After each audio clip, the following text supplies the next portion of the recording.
chaotic end of a bitter war. The world's largest airplane is loaded with orphans and headed for safety. Advancing throttles now. Time. Go.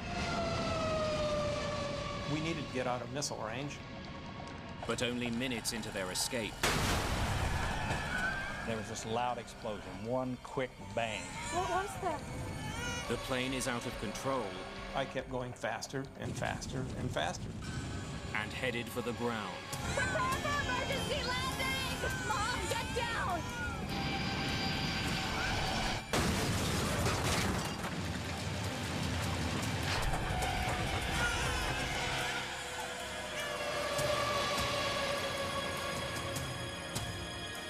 And then it was quiet.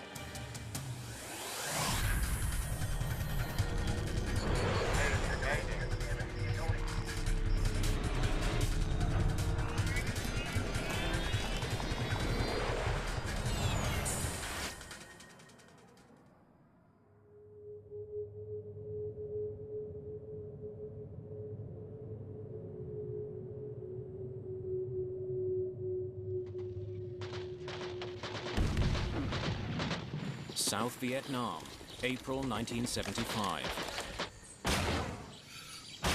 After more than 10 years of fighting, the United States is on the verge of defeat. The end of the war is fast approaching. The enemy is closing in on the capital.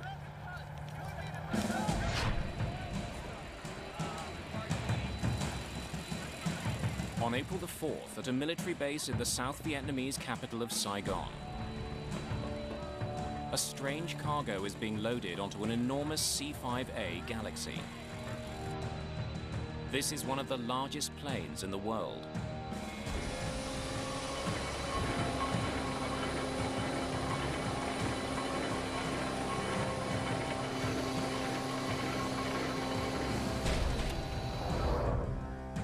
The C-5A is primarily a cargo plane. Its hold is wide enough to carry tanks and tall enough to move buses. Above the cargo area, there's a small number of seats. Both the passenger area and the cargo bay are being pressed into service today. Dozens of Vietnamese orphans are being loaded onto the plane to be flown to safety. There are thousands of orphans to be flown out before the North Vietnamese take Saigon. Barb Adams works for the American Embassy. She and her daughter Linda are also fleeing. On April 4th, my mom came home and told me that I had 1 hour to pack one suitcase and that we were going to be escorting the orphans on an orphan airlift back to the United States. When my mother and I went upstairs to the troop compartment, there's traditional airline seats, and all of the seats were filled with babies.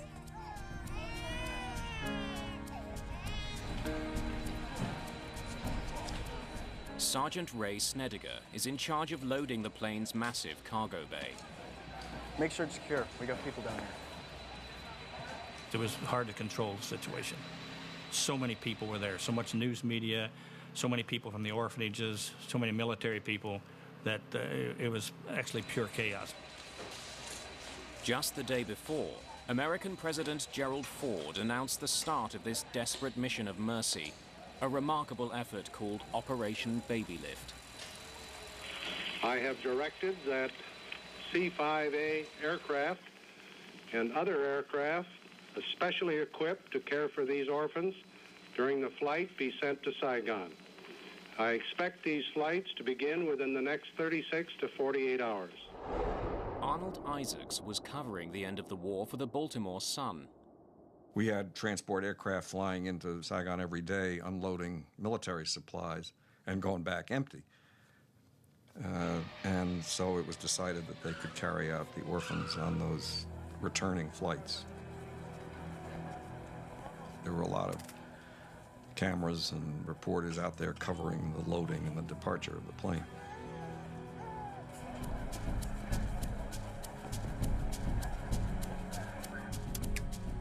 Captain Bud Traynor is in charge of Operation Babylift's first flight.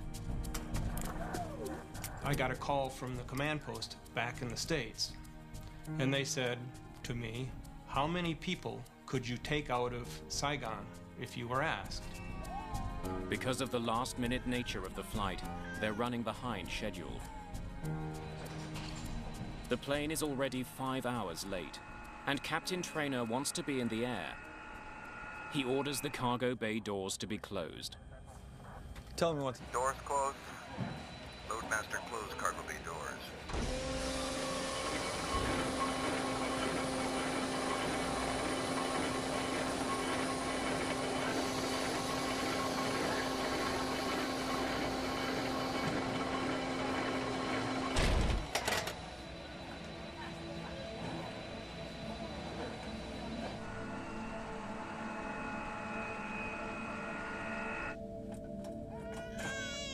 The youngest of the 145 children have been crammed into the upper passenger section of the jet.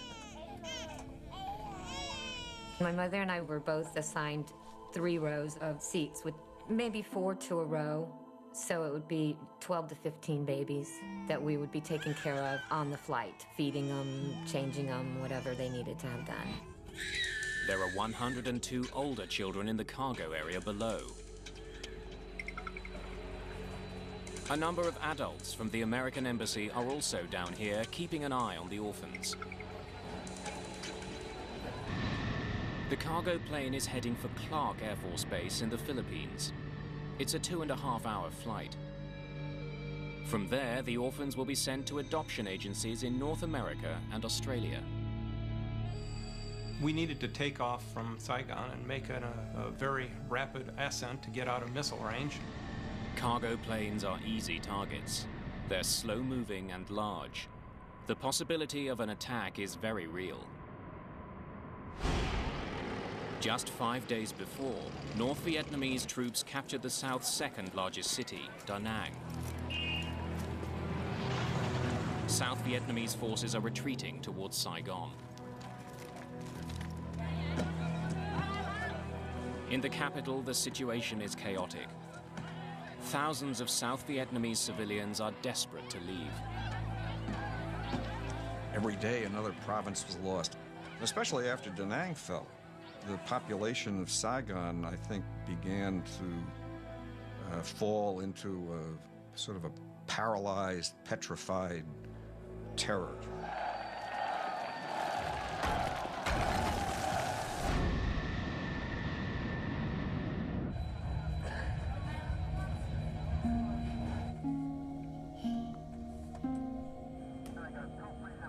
How's the air in the troop? Compartment. It's all right. The baby's still squalling, or? They quieted down with all the noise.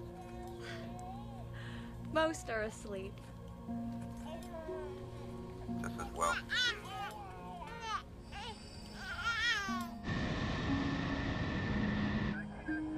Then, shortly after takeoff, as the plane climbs through 23,000 feet,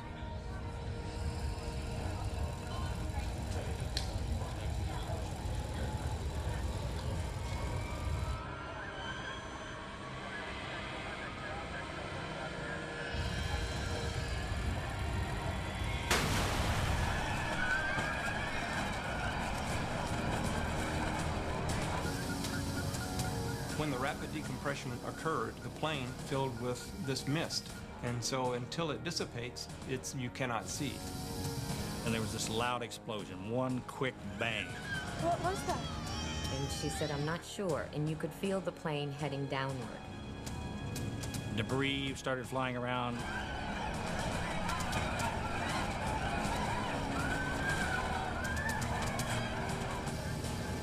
it's a classic decompression. Somewhere there's a massive hole in the plane's fuselage. The air inside the jet is rushing out. At 23,000 feet, there's barely enough oxygen to breathe. So I looked over at the co-pilot, and he was putting on his oxygen mask, and I thought, I'd better do that too. The oxygen masks have dropped automatically, but on such an overcrowded flight, there aren't enough to go round. The ones that are available weren't designed to reach babies.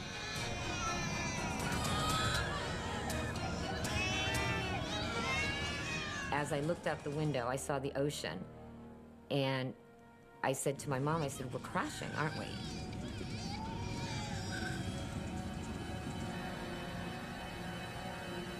At the back of the passenger compartment, Lieutenant Marshall Wirtz checks in with the crew. From there, she can usually see down to the cargo bay below her. Pilot, this is Wirtz. I'm at the Top grade of the troop compartment. I can see the China Sea out the rear of the plane. What? the cargo Door is gone.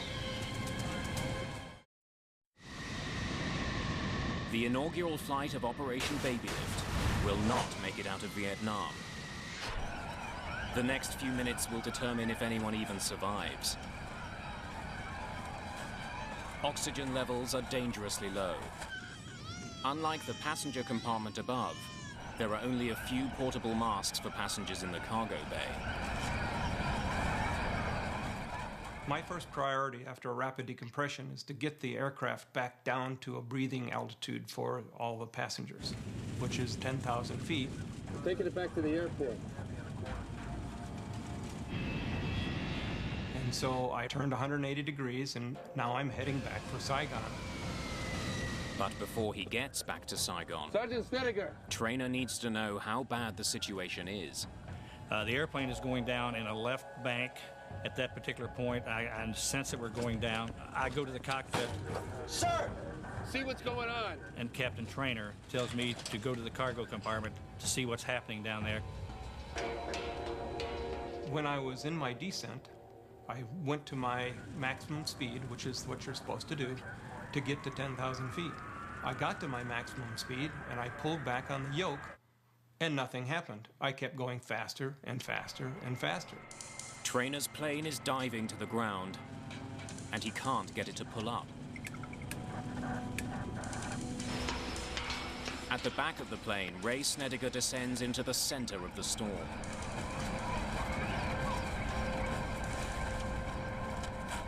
When I came down, I noticed there was a lot of chaos in the cargo compartment. Obviously, people were frightened. So I'm actually crawling and stepping over people that are combat loaded on the floor.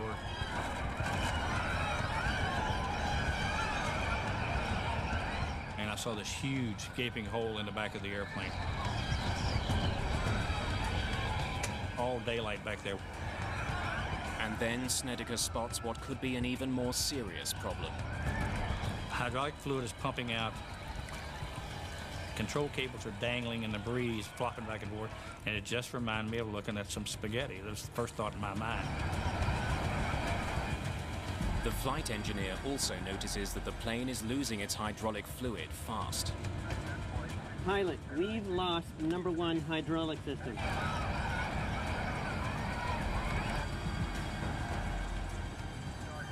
We've just lost number 2 hydraulics. Hydraulic fluid helps the crew move the massive control surfaces on the plane. The rudder and elevator at the back, and the ailerons and flaps on the wing. There are 4 separate hydraulic systems on the plane. Now 2 of them are completely empty. And as Trainer dives towards 10,000 feet, his plane is going much faster than it should, and he can't pull up. And I kept pulling back on the yoke, thinking that I could slow down, pull back more and more and more. I'm not getting anything out of the yoke. How about you? Nothing. And we were just totally puzzled. What is going wrong? In the belly of the plane, Ray Snedeker reports what he sees to the cockpit. Pilot! Cargo bay! Go ahead. And I had told him that the part of the ramp was missing, pressure door was gone, and hydraulic lines and control cables had been cut. The problem is now much worse than we thought. Declare an emergency. Saigon, this is MAC 80218, and we're declaring emergency. We require immediate return to base.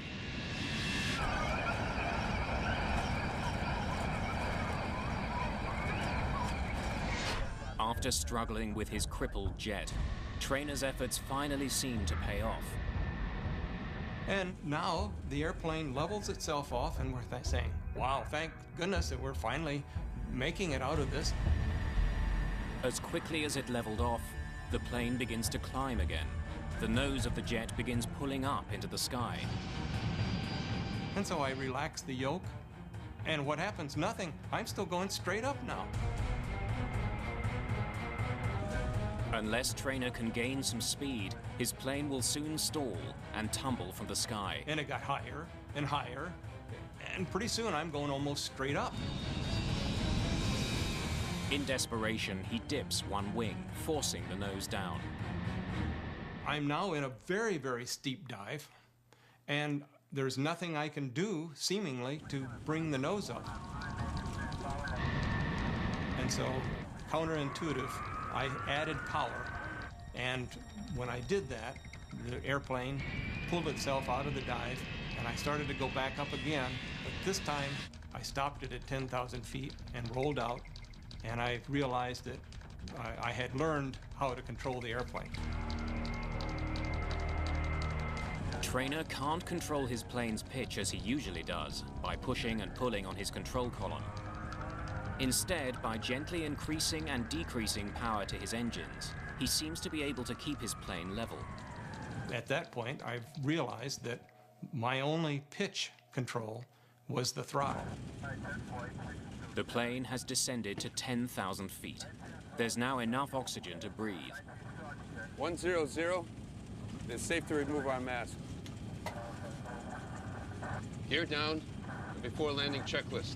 I headed directly for Saigon and began a descent and began positioning myself for a final, much like you would in a glider.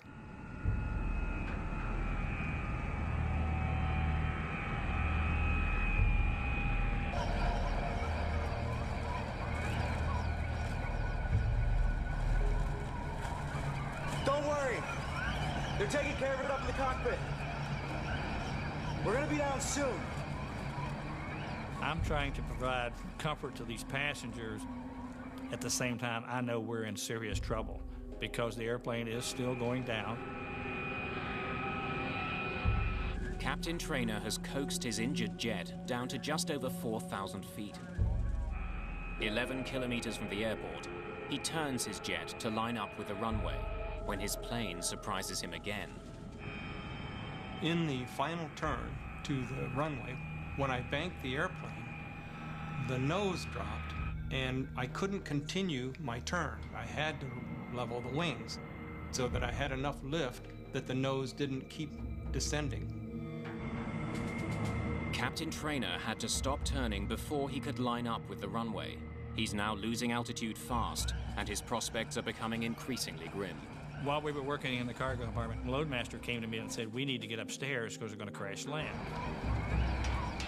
When I get to the top of the ladder, I've changed my mind and think I need to be in the cargo compartment when this airplane does get on the runway so I can help evacuate down there.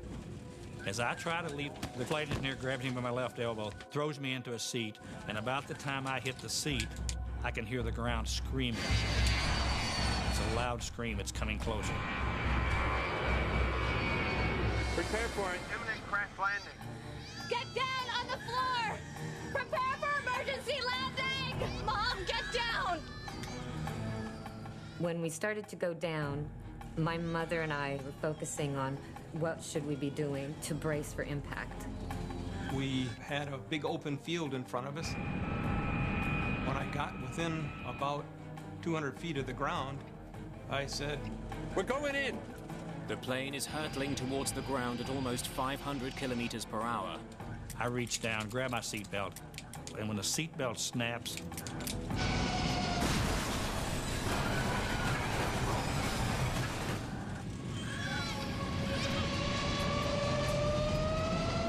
we touched the ground relatively easily, and we popped back in the air. The jump seat said to me, "Bud, we're gonna make it." But I could see looming ahead of me was this huge, huge river. So I added power.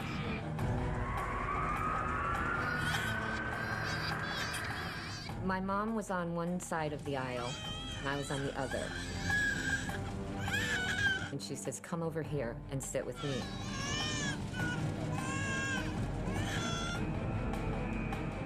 And even with full power at that point, I was still continuing to sink.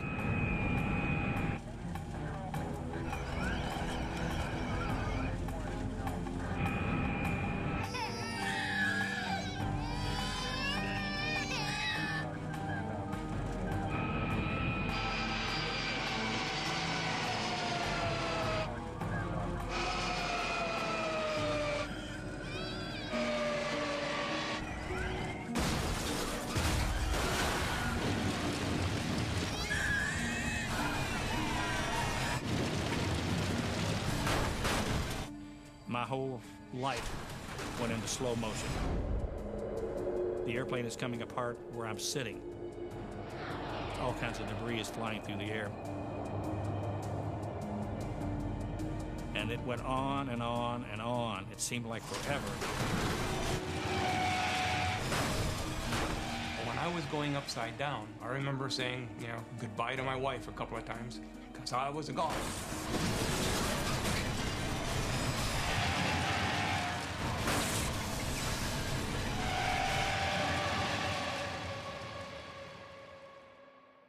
And then it was quiet.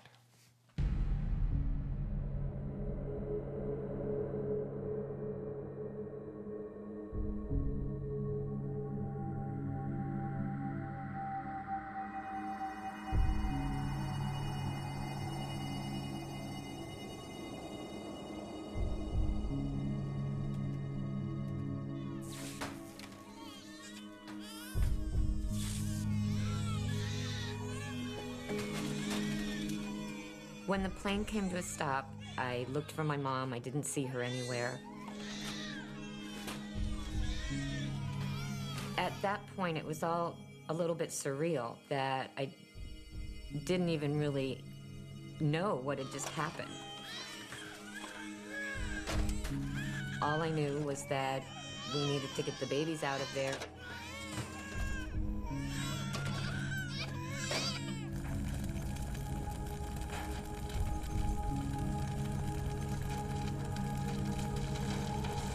Trainer and the rest of the cockpit crew have survived. When I stepped out of the window, what was clear after you looked around, the airplane broke up into its component parts. The tail dropped off, the flight deck broke away, the troop compartment and the wings, they separated from the cargo compartment. The cargo compartment itself disintegrated, essentially.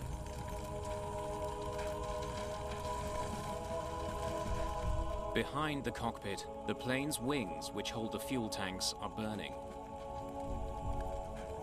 The passenger section of the plane is largely intact and separated from the scorching heat of the burning wings. Lieutenant Wirtz and many others who had been in the passenger section survive. Then we started bringing babies out. And I could hear some helicopters coming. At that point, I was not looking for my mother because I had been assured that she was okay. I was to go to the hospital and just wait for her there. And then that's when I took a couple of the babies and walked over and got on.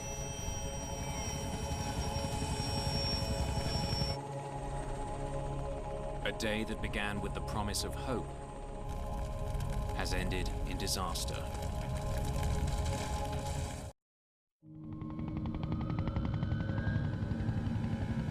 Just minutes after the crash of the first baby lift mission, rescue workers are on the scene searching for survivors.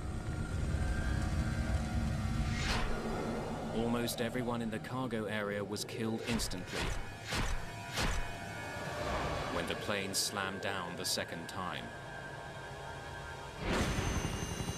The dead, the injured, and the survivors are taken to hospitals in Saigon and Thailand.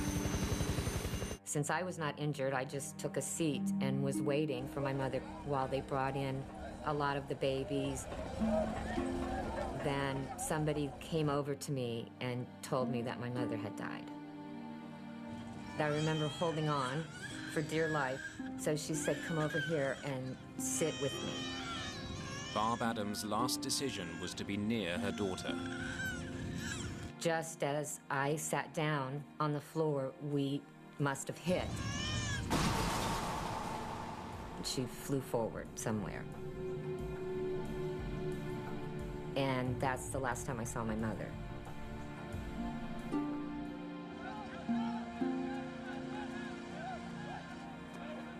"175 people survived the crash of the Air Force jet. But more than 150 have been killed.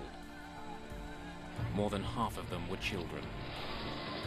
And it was really such a blow in what had already been a very tragic and sad story of the collapse of South Vietnam. And then who would have thought that in the middle of all that tragedy, that the American Air Force would crash a plane full of Vietnamese babies and small children.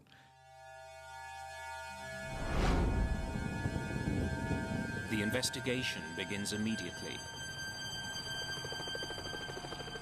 The next day, along with the investigators, Captain Bud Traynor returns to the smoldering wreckage of his plane on a special mission of his own.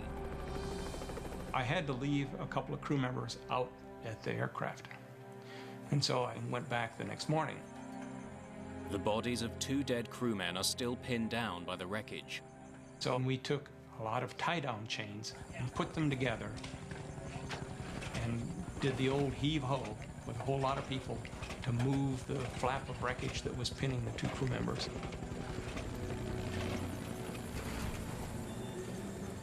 And we got them out of there. It's always important to finish the job, and we did.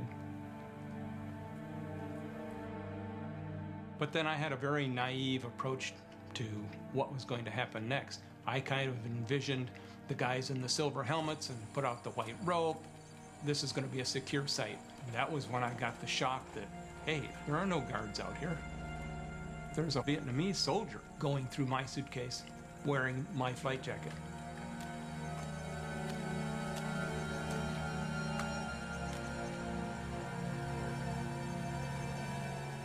And he had an AR-15, and I didn't. That's my jacket. I'm Bud Traynor. And we established that my coat had the same name on it. That's mine. As my flight suit. And so the coat he was wearing was mine.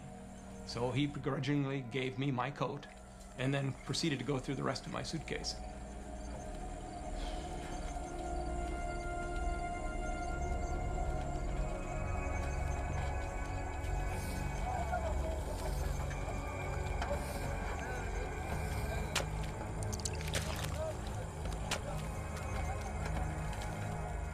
It's not only Traynor's jacket.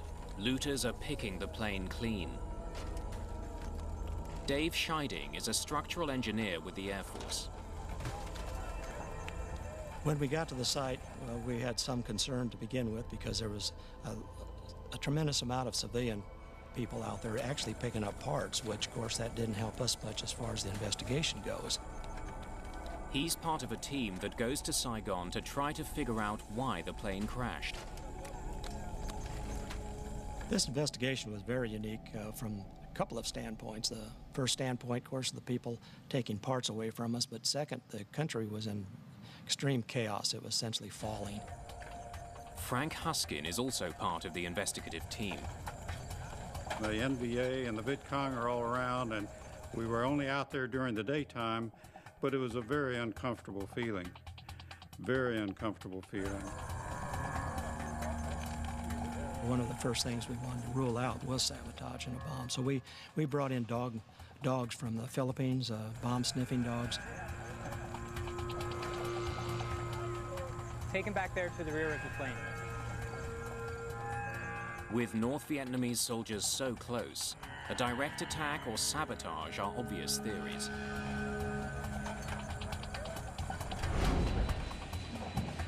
Initially, they had all thought that it had been a bomb placed in the luggage compartment, or it had been a missile that shot the plane down. During the rush to board the aircraft, Personal luggage was loaded but not thoroughly checked. This added to the speculation that a bomb may have been smuggled on board.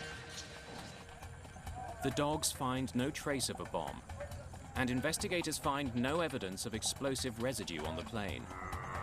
It clearly wasn't attacked, but something had caused the cargo door to fail. We had to find the doors, if at all possible, to make sure that we didn't have a problem with other C-5s that would cause this type of crash. Soon, the massive C-5As will be desperately needed to get America out of Vietnam. Finding out what happened to this one couldn't be more urgent. It was beyond important. At the time, we had approximately 100 C-5 aircraft.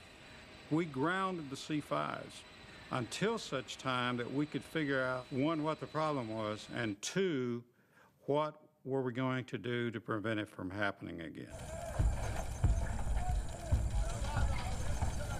Hey, guys!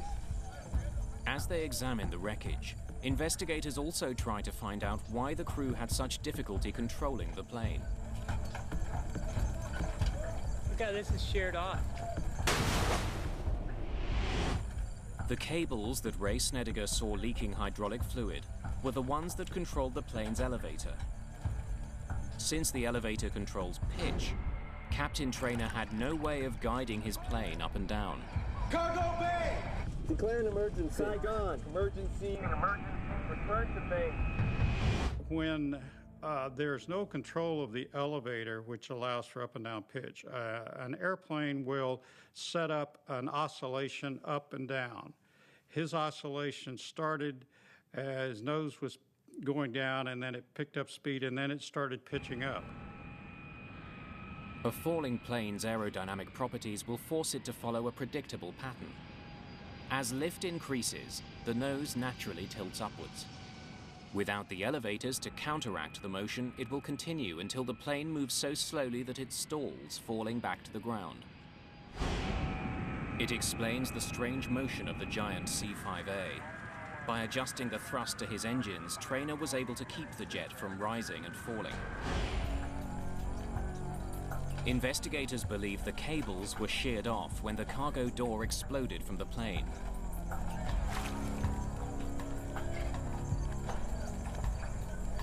But they still don't know why the door failed in the first place.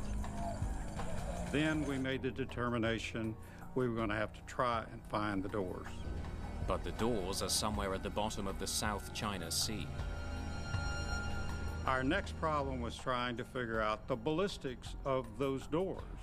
Nobody had ever even thought of figuring out ballistics of two doors flying through the air from 23,000 feet. Relying on the airspeed and the altitude at the moment of decompression, investigators learned the plane was 46 kilometers from the coast of Vietnam. When the doors went out, the airplane was moving across the water at about 600 feet per second.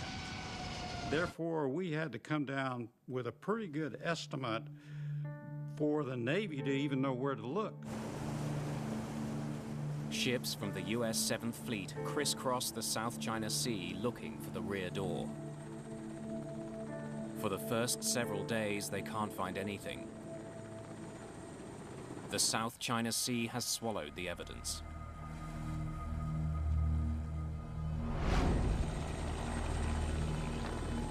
At the crash site, investigators are becoming increasingly frustrated.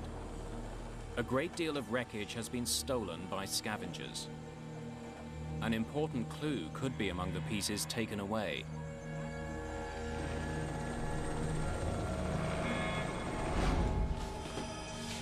To retrieve these parts, the Air Force offers to buy them back. The strategy was to provide leaflets throughout the city of Saigon and the surrounding area. We want every piece of material from the aircraft back, and we will also pay you if you will turn this in to us. 11 days after the crash, flyers are delivered to local officials and distributed throughout the city. Investigators do eventually recover the camera that was used by a film crew on board the plane. They hope it can show them exactly what happened.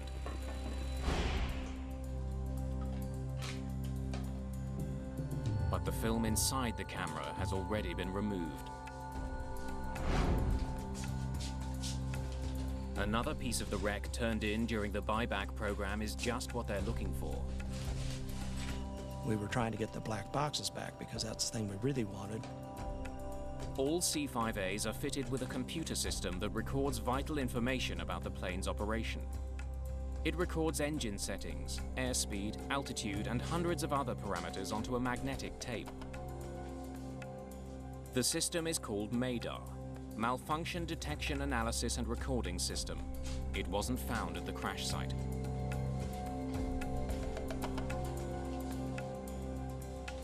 The MADAR is eventually returned for a reward, but it proves to be a disappointment. It didn't identify the reason for the doors and the ramps failing, but it did provide us a sequence of events in a lot of areas, including altitude, airspeed, the performance of the aircraft itself during that time frame.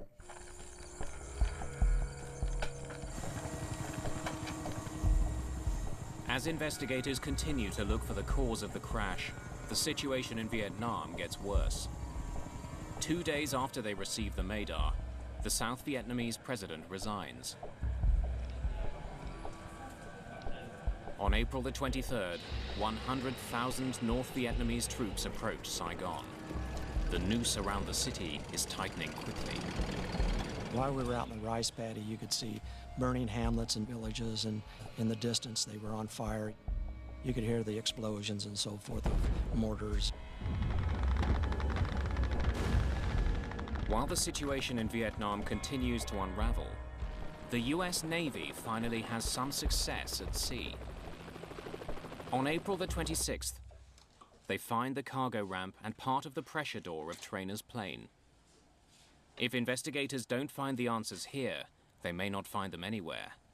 They're running out of time, and they're running out of leads. When the ramp is examined, investigators make a disturbing discovery. On that ramp, 2 of the stirrups were in great condition. They were perfect. They had not failed, so obviously it told us that at least 2 of the locks had just unlocked themselves. The C-5A has 14 locks holding the rear cargo door shut, 7 on each side. The door recovered from the sea tells investigators that for some reason, 3 of the locks designed to hold it shut had either unlocked in flight or had never locked at all. This flight was actually like a ticking bomb. When they closed the ramps, all those locks would look like they were in a locked position. When it took off, the fuse was lit. And as the aircraft climbed out, the fuse kept burning. As the plane climbed away from Saigon, the pressure outside the jet dropped. The air inside pushed with increasing force against the cargo door. Then, as the plane passed through 23,000 feet, with 3 latches unlocked, the pressure on the door was too much.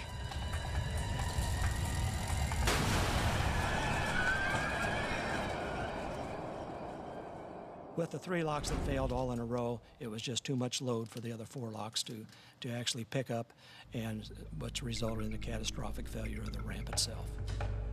But investigators still don't know why the locks failed. Before they can find the answer, the situation in Vietnam deteriorates completely. Saigon is under siege. On April the 27th, the investigators take all of the evidence they can and leave. It's simply too dangerous to stay.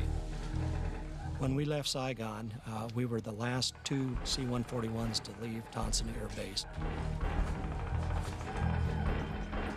They were essentially losing their country at that time, and after that it was only helicopters that got out. Investigators hope they have all the clues they need to solve the mystery of the crash. They know they won't be coming back to Vietnam to look for any more.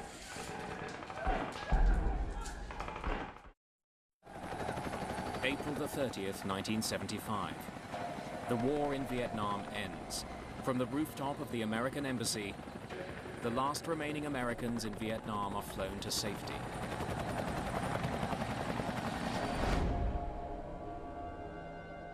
Back in the United States, investigators continue their work. Since the C5 is in service around the world, they need to know why 3 locks on the cargo door failed. When we got back to Texas, it was to help us verify the failure sequence. Investigators discover something potentially alarming about the cargo plane's rear door. Parts from the C5A were actually removed from the plane, cannibalized to service another cargo plane. The locks on the rear door of the C5A are connected to each other by a series of tie rods. The rods can be lengthened or shortened to ensure the locks are completely closed. It's these tie rods which were removed from the baby-lift plane. At the time, the enormous cargo planes were in constant demand. The Air Force was very short of parts, and so they came up with a standard practice for maintenance that they could cannibalize parts off of aircrafts that are not being flown. It's authorized and it's a good operation if you respect it and treat it properly. The tie rods were replaced before the baby-lift plane left for Saigon, but for some reason they hadn't held. To try to figure out what happened, investigators rebuild one of the locks that was supposed to keep the rear door closed. We essentially built a working model of that ramp, and we had to do that because we didn't get all the parts back because of the people picking them up, parts out in the ocean and everything that we never got back. Investigators aren't convinced that the problem is in the basic design of the lock. They suspect that before the plane left California, the engineers who replaced the rods didn't follow the proper procedures. When we're talking about the locks, the distances that we're talking about are very, very small. We could be talking about the 16th, 32nd of an inch difference between being locked and unlocked. The re-rigging was done before the plane left the United States. Show me how you re-rig it. After the locks were re-rigged, they should have checked to make sure they were working. That wasn't done. Without the check, no one would have noticed that the re-rigging was done improperly. I would say that this accident actually started back at Travis Air Force Base in California. When the 2 tie rods that had been cannibalized earlier were replaced, they were not installed properly. Loadmaster, close cargo bay doors. When the door was opened and shut in Saigon, there was a warning that not everything was perfect. We had some difficulty getting it to lock, so we had to open and close it 3-4 times.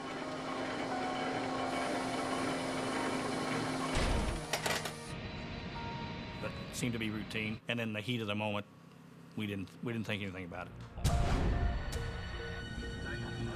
But 12 minutes after liftoff, as the plane continued to climb, the 3 improperly closed locks were forced open by the building air pressure. The remaining locks could not take the extra load.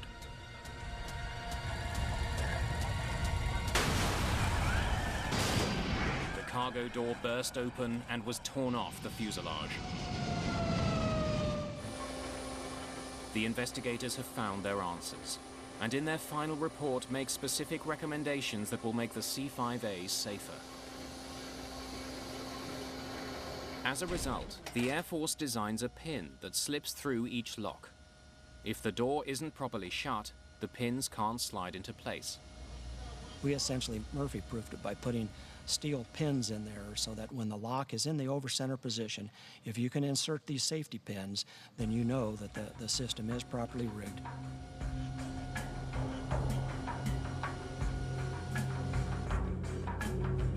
Ray Snediger retired from the Air Force as a Chief Master Sergeant. This mission was probably the most discouraging in some ways based on part of the outcome, but also it was refreshing in the fact that we displayed such good airmanship, such courage, and we were able to save so many people. After 28 years of service, Bud Traynor retired from the Air Force as a colonel. I think everyone second guesses themselves to see if there was something else that they could do. I am very fortunate in that I never found something that I said, I sure wish I had done X. It just wasn't there. That pilot did a super job. The fact that anybody survived this crash is just remarkable. The ones that were saved are very fortunate that that particular crew was in charge of that aircraft. Being a pilot myself and knowing they only had one aileron and 4 engines, by rights they all should have been dead. Investigation Board does not normally recommend decorations. That's not part of their job. But in this case, we recommended to the Air Force that they be considered for a high decoration. Surviving crew members, including Captain Bud Traynor and Sergeant Ray Snediger, were awarded medals by the Air Force for heroism and extraordinary achievement.